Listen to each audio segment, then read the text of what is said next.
बाचुला माफ़ कजां, थोड़ी देर थी वई, घर में कम खिंडड़ियो पियो, पर मूं सोचो त देर सही, पर संगतड़ीअ खे सलाम त करे अचजे।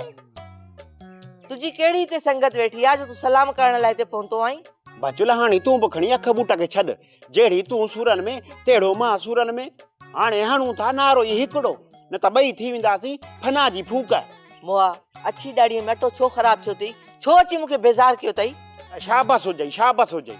मां त ईंदो आहियां तोसां कम में हथ वंडराइण, यकीन करी न मुंहिंजी का बि नियत बुरी नाहे।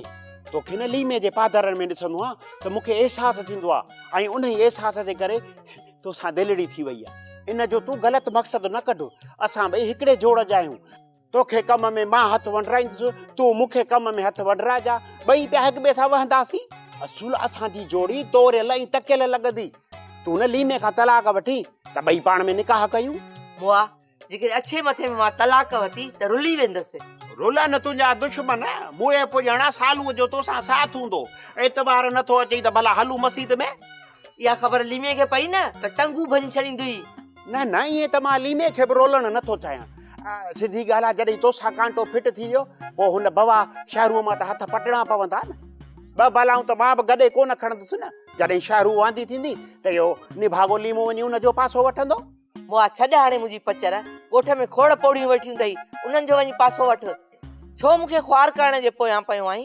तकड़ न आहे बचुल, जॾहिं एतिरा साल मूं शहरूअ सां अज़ाब में गुज़ारियो आहे, 2-3 ॾींहं ॿिया बि गुज़ारींदुसि। तूं थधे दिमाग़ सां सोच। वरी बि तोखे मोहलत ॾियां थो, आहियां सफ़ा ठोस सुञो, पर जेको हूंदो सो पेश कंदुसि। इहो सालू जो तोसां वाइदो आहे, तोखे खट ते विहारे खाराईंदुसि। वरी बि थोरो सालूअ जे बारे में सोचजा, हा न। सोप सीरियल तकरार तमाम एपिसोड ॾिसो हाणे HD क्वालिटी में। विजिट कयो असांजो YouTube channel Sindh TV HD drama.